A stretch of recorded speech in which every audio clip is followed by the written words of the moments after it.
From Cape to Cairo, Madagascar to Morocco, you're traveling on the airwaves of Power Ace Radio. Power Ace Radio.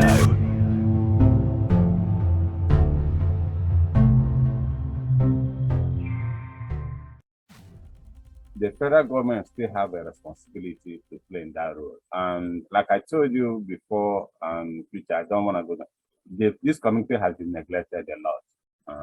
They are paying tax, they are part of the country.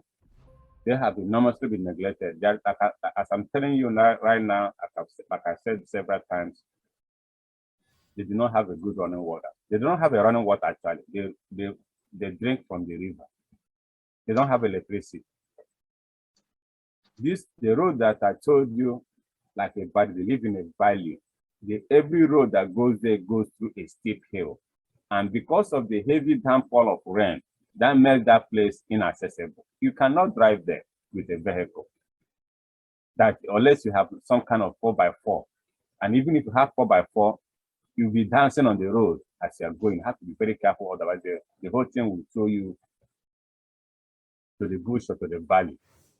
Give them electricity, award contract for the construction of the road, build a good hospital in that community, provide a good running water facility, educate the people, stop child slavery and female prostitution that is rampant because there is no means for them to survive.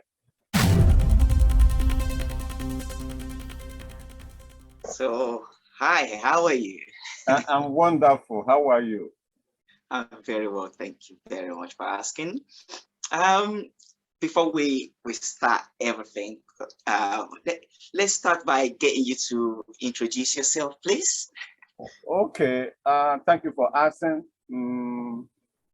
My name originally is Samuel Olekanma, and my position, or what people call me, is His Holiness, the first Olekanma, the spiritual leader of Mbaise. That's what I'm popularly known. But my original name is Samuel Olekanma. Ah, perfect. Very nice to meet you, sir. Thank you. So where are you based? I'm currently based in the United States of America. I'm right here in Maryland, the beautiful state of United States. Perfect. That's great. Well, we're in the United Kingdom, and we're all connected. Yeah. Let's dive straight into the main thing. So I've been reading about this place called OMUKWU ONICHA, so the Ezinihitte automation community. I've been reading about that, and it's very interesting project. I'm from Nigeria myself. Intrigued. So can you please tell us a bit more about this whole organization? Okay, thank you so much for your question. I just want to give you a little bit description of this community.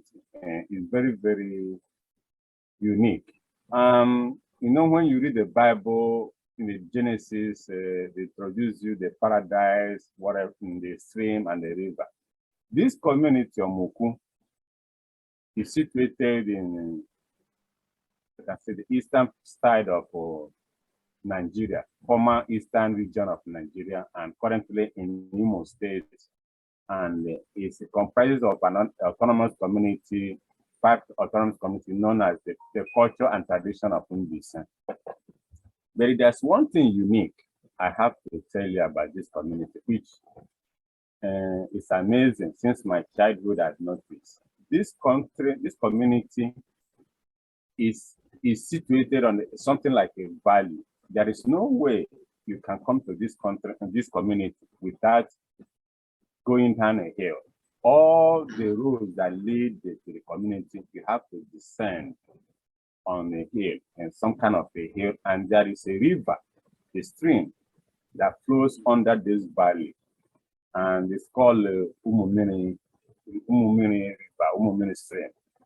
And that river, you know, back in the days, most of our forefathers, they lived by the side of river, because river is a source of their plowing, and most of their life is based on surround around the river. So their general living kind of is around. Exactly. Yeah. So when you come to this community, you always go down. So of all the community in that region, there is no community that there's always a way you can go it without going through the hill. But this community is situated like a valley under a hill. And you cannot exit without climbing a hill, and you cannot go inside without descending a steep hill. Anyway, that's by the way. Like your question asked, it's a very prosperous community in Mbaise. It's one of the fastest growing communities in Mbaise. They have a lot of resources, including manpower, which time may not permit me to start listing here. But that is in a nutshell what I can say now about OMUKWU. And above all, I'm fortunate enough to come from that community. Okay. Because that is the obvious next question for me is, what is your role within that community? Okay, my role, well, I'm blessed. Like I said, I'm blessed. God bless us before we even appreciate. Most of the time, people don't know how to bless. I'm blessed, first of all, to be from that community. Secondly, since I came to my awareness, or since I grew up, or since I can say when I come to America, and after my education and reading and stuff like that, I became aware of some kind of, if I might put it, my importance on my role. I decided to make an impact on my society, to just leave it a better place than what I find it. So my role and my people, the community recognized me, and they gave me enormous amount of support. First of all, you've seen what my title. I did not give myself that title. It was given to me by the people. That is the reason why they gave me that title. And also in this role of their launching, there is a hall, there is a community hall, some kind of a civic center that unites the whole community. And they have been struggling to get this thing completed for years. I'm talking of not 20 years, I'm not talking of 30 years, it's over 40 or 50 years. Imagine a project that has been in pipeline for so long a time. So recently, they called upon me, and one of the leaders of the community said, well, since you are fortunate enough to be in one of the best countries in the world, United States, I'm not going to dispute that. Why don't you help us do something to help us realize this? Let us get a place whereby the community can at least get together for everything. The foundation where the people can organize, and every step of 1 million starts with a step. And everything starts with a gathering. Right now, they don't have a place they can even gather to discuss any progressive issue. So they asked me to look. I said, okay, fine. And they wanted me to, they wanted to organize the fundraising, and they said they're going to make me the chief launcher of the station. Now, if you understand my background, I'm nowhere close to being the most wealthiest person in that community. But however, they chose me as the chief launcher, probably because they know my importance, or they know my vigor, or they know my resilience, that what I can do, not just on my own, but to help bring others on board to make it a success. So they chose me as a chief launcher for this forthcoming fundraising on December 28, 2021. We're about a couple of days, I think, 18 or 19 days to that occasion right now. That is really very comprehensive answer. Thank you so much for that. So now you've been appointed, what actually is so this farmers in the cooperative, what is the impact of what I suppose where we need to start from is, what is the problem? Okay, the problem is it's a lot, back in Africa, they're going through a lot. First of all, even though I don't want to be politically correct or be in the political realm. The government over there sometimes have a lot of issue at stake in delivering resources, like we that are in a first world, what we call first world here. People participate in the government here. Government is a little bit different. Government cares, government going to. Back in Africa, it's unfortunate to say that it's not usually the case. So because of the lack of government involvement in the rural development of the community took it upon themselves to do what self-development and self-help, trying to help themselves. Anybody, if nobody can help you, at least you're gonna help yourself. God help those who help themselves. So they took that of initiative. For example, there is no good running water in that community. There is no electricity in that community. There is no good roads in that community. But yeah, these people are part of the government and they are paying tax to the federal government of Nigeria. I mean, here in America, you can't be paying tax and doing all your civic duty without getting some kind of benefit from the government. The reverse is the case. But again, like I said, without diving into the why and whatever happened about politics, people realize that they have to do something and they have to help themselves. And because if they don't help themselves, that is where they are. They may, it's gonna get worse. So they decided to do self-initiative by organizing the community, the cooperative. Remember, these are peasant farmers. They don't have major occupation. They don't really have much income. It's only we that opportune enough to step out of the country and come over here and do a little bit of that can, make a little bit impact. There, it's a subsistence living. They go to the farm, most of their food, they plant, they get it from their own farm. They don't go market to buy. It's only few excess that they go to the market to sell. And when they sell it, they exchange it for meat or whatever, something that they don't have. So it's kind of fun that they don't have much resources. So somebody have to step in, government, cooperative, non-profit, NGO, individual, philanthropist, even it, and say, okay, let us do something to help the life of this community. Let them be something better so that they can help their life. So that is the problem to answer you exactly the question. And that is why they've initiated this. It's not gonna stop there. The 50 million project for the community civic hall that they're trying, just a starting point. Eventually, there's gonna be a project for electricity, I believe so. Eventually, they're gonna be a project for effort to stop human trafficking and female mutilation. So many things involved that have to be dealt with. But at least, like I said, the journey of 1,000 miles starts with a first step. This is the first step in the right direction to get them to have at least a place to gather, to unite, to start whatever else going to be needed. No, absolutely. That is that's of course that's the very first very first place we need to go to really.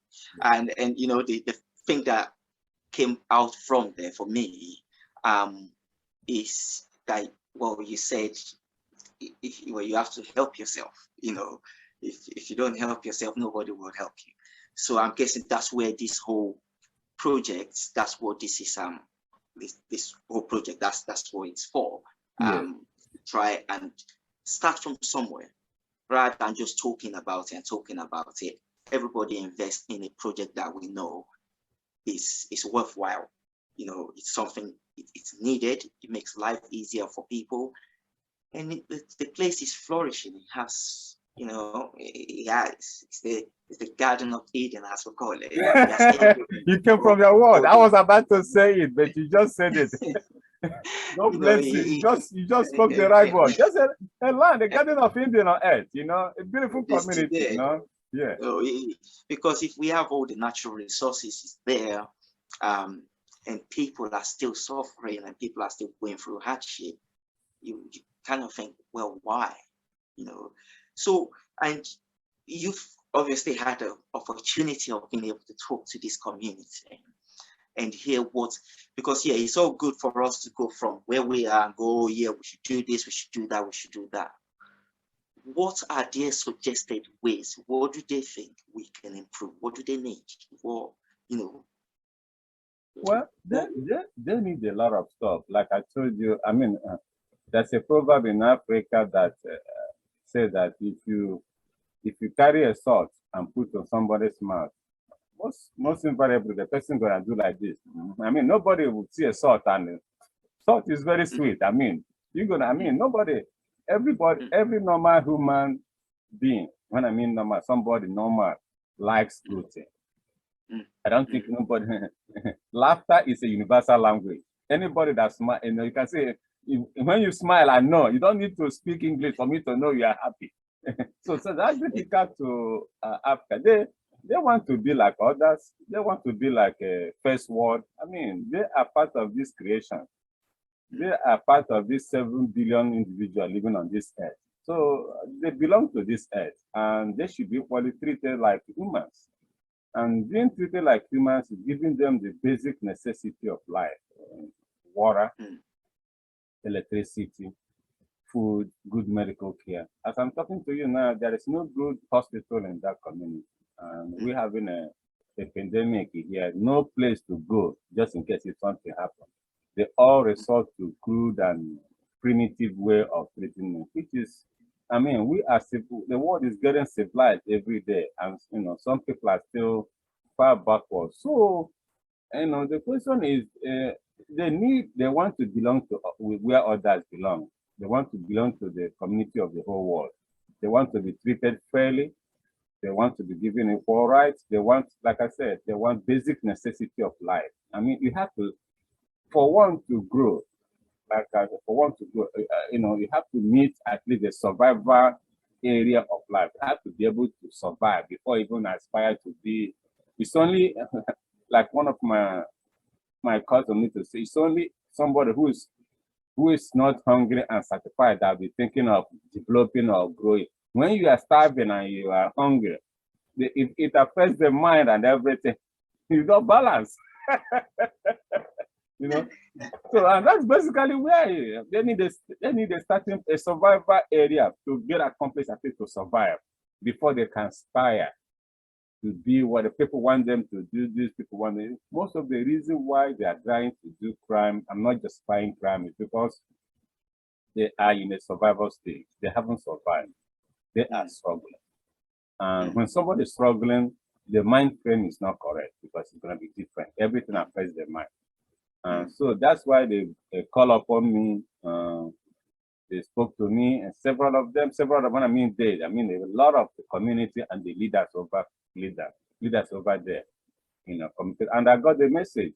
I got the language they're speaking, and I really prayed for them. I wish I can do a magic wand like this and get a whole thing changed. But again, I have to do what I can do, like getting it. But I'm glad you see the message.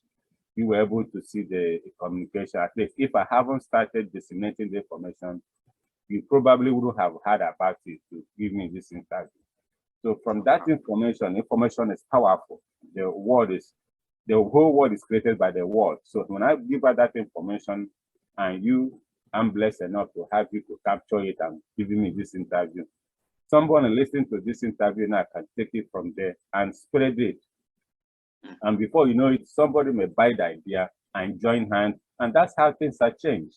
You just start with one movement, the power of one, which I think I've triggered. And I believe, God's willing, everything will boomerang and be able to materialize to what we are trying to get. Right now, we're trying to raise 50 million.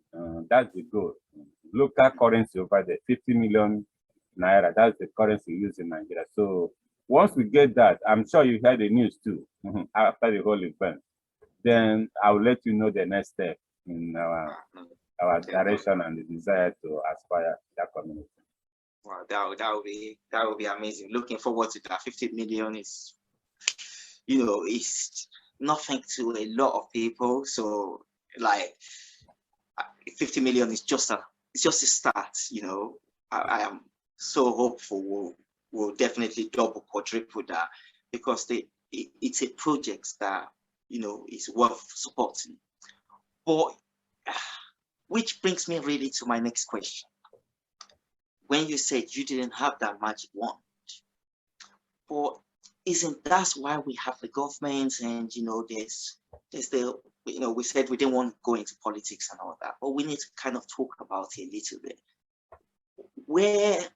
What has the government done to support these people? Where has that come from? They're the ones with the magic wand. Well, it's not magic wand, it's the wand that everybody has paid into. So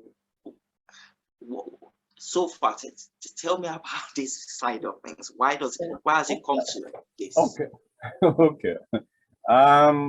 Let me send a message to the Nigerian government, if I may use this avenue, and a message to the Imo State government. The community of OMUKWU ONICHA EZINIHITTE OMUKWU community, autonomous community. It's an autonomous community part of EZINIHITTE, part of Mbaise. There's 5 local governments in Mbaise, and it's under EZINIHITTE. This community, autonomous community, is under EZINIHITTE. They comprise of OMUKWU and Eziama. So my message to the current government of that country, or to that particular region. So Nigeria has a division of some kind of pieces, a couple of states together, Imo, Anambra, bundle of them 50, just like Nigeria. Just like United States of America. Multiple states making up the federal government system of government. So sometimes power is subdivided between the federal and the state level. However, the federal government still have a responsibility to play in that role. And like I told you before, which I don't want to go down, this community has been neglected a lot. They are paying tax, they are part of the country. They have enormously been neglected. As I'm telling you right now, like I said several times, they do not have a good running water. They do not have a running water actually. They drink from the river. They don't have electricity. The road that I told you, like a body, they live in a valley. Every road that goes there goes through a steep hill. And because of the heavy downfall of rain, that makes that place inaccessible. You cannot drive there with a vehicle. Unless you have some kind of 4x4. And even if you have 4x4, you'll be dancing on the road as you're going. You have to be very careful, otherwise the whole thing will throw you to the bush or to the valley. And these people are human beings. They have produced senators, they have produced military, they have produced. My father was even a part of the government. My father was a correction officer, like what they call warden over there, for 39 years. He retired, long time ago. So they have enormous resources of people serving in that country, being in the government. So my message, like I tell you, is for government to look into it, to see the way to help this community. Talking for what you said before, yes, there's so many disputes and discord and neglect in the past, that I like to think positive. Because when you focus on the past, things may go sour. So let's forget what have gone in the past. Right now, there's opportunity for a change.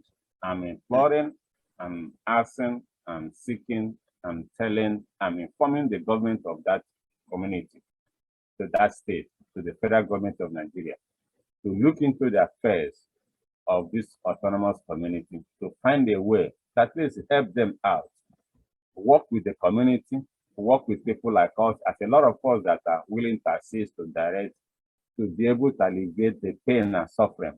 Those community, OMUKWU ONICHA has been suffering a lot. They don't deserve that. They just want to belong to like I said, they are part of the 7 billion inhabitants of this earth that need to be cared for and treated fairly. So I'm not gonna say change what, if I'm to change what, if I'm to make miracle, if I'm to sit at the, let's say hypothetically now, if I'm the President and Commander-in-Chief of the Armed Forces of the Federal Republic of Nigeria, if they say that's my position now, my priority number 1 would be everything that I have told you now to execute it in that community. give them electricity, award contract for the construction of the road, build a good hospital in that community, provide a good running water facility, educate the people, stop child slavery and female prostitution that is rampant because there is no means for them to survive. You know, yes, there's no justification for prostitution, but when somebody doesn't have the means to survive or to eat or to live, people use what they have. So they have to make whatever available means using what Moses in the Bible didn't have armored weapon, didn't have missile, didn't have nuclear, but he used a stick. He made the stick to become a snake. God used the snake on a Moses' hand. So people have the tendency to use what they have. And sometimes they use it wrongly. So that is what I'll do if I'm the president of that country. Do something to look into the affair of the people that we are ruling, people you call your subjects, people of your country. You know, take people everywhere, irrespective of their tribe, heritage, background, religion, treat them as one, give them the basic necessity of life. That is what I will do. And that is my message to the government of the Federal Republic of Nigeria. That is a very true message. Nigeria, myself, I will second that. And, you know, to be honest, every human being deserves, well, you know what, every living thing deserves, you know, to be treated fairly, to have good quality of life. You know, as you say, we're so fortunate here. We've seen even the way people look and think into the planet, the earth, the birds, you know, and, you know, these are human beings we're talking about here. You know, we're the same people, but yeah, we're privileged, and, you know, we thank God for that.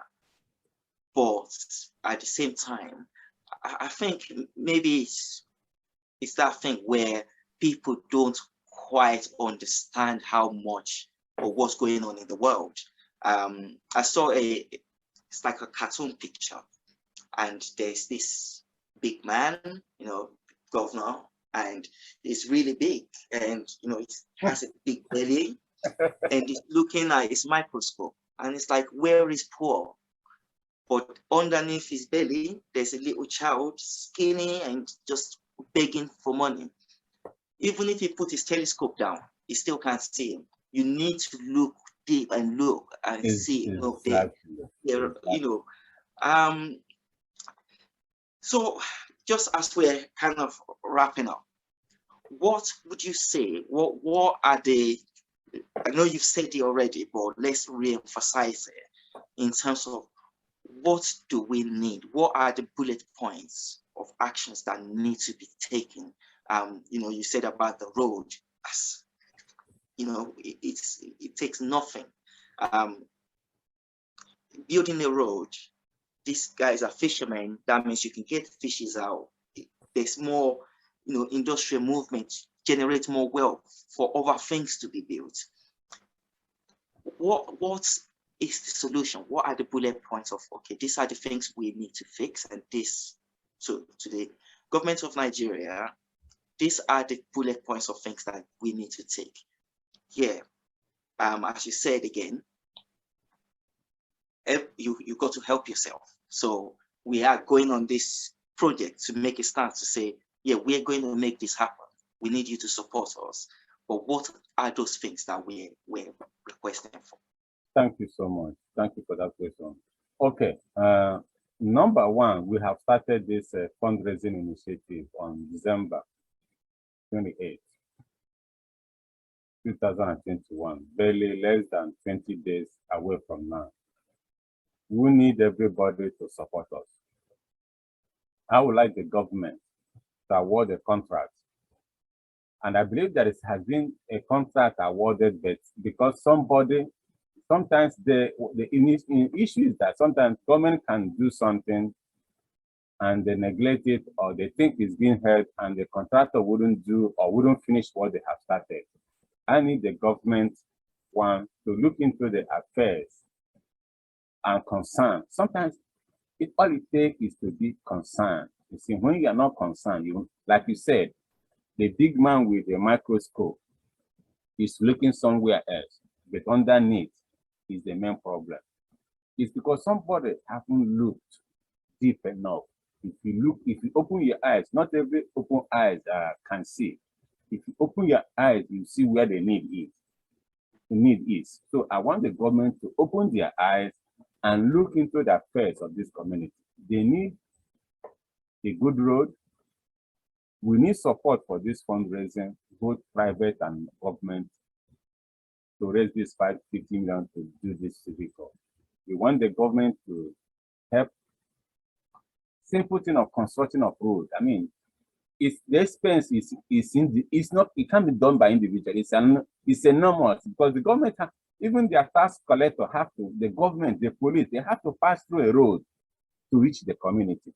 If there is no road, I mean, how can you access the community?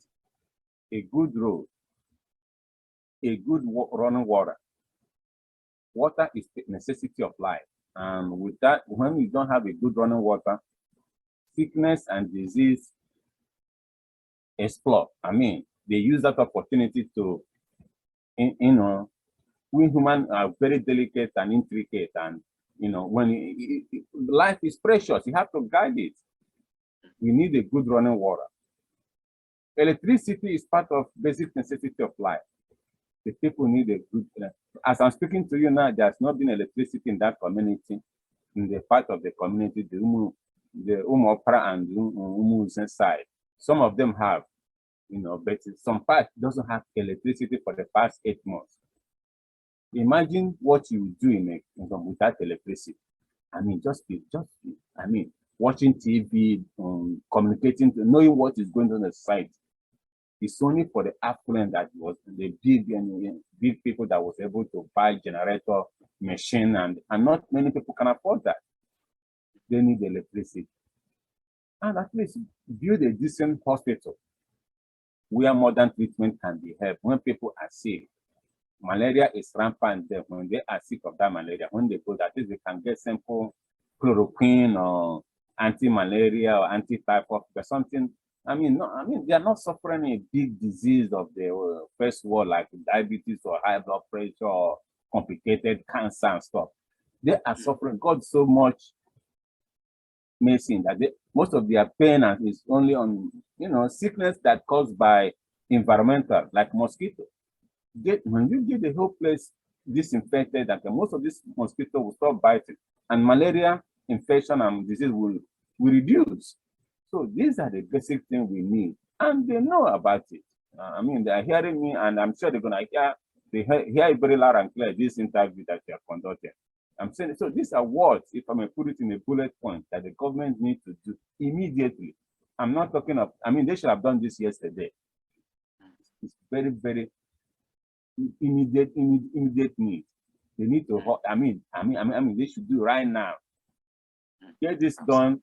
And watch the people, and I'm sure there's a sign that says for every reaction there is all an opposite reaction. Once you treat people fairly and give them what they need, trust me, people gonna respond back, and there's gonna be dividend, a good dividend in the result. So that is my message. That's what I want the government to do right now. That's perfect. I think that's really comprehensive, and we'll support you. And from our side, we wish you every best of luck. We will be right behind you. You'll see our contribution to it, and I hope everybody that is watching can actually support the cause, and let's create something. I want to be able to see this when they show the top beautiful countries in the world. I want to see some of this. But yeah, we'll catch up again on the project, maybe even before the project, if there's any developments. So thank you so much for coming, and it's been such a pleasure. Thank you so much. Thank you so much. God bless you. I really appreciate this interview. I really am. At least you have changed. You have made an impact. It shows that word is powerful. So thank you for giving me this opportunity to air my view and to speak my mind and send a message across to the world. Thank you so much. Thank you very much, sir. You're welcome. And We'll catch up again soon. Thank you. All right. Bye-bye. Bye-bye. Power Ace Radio.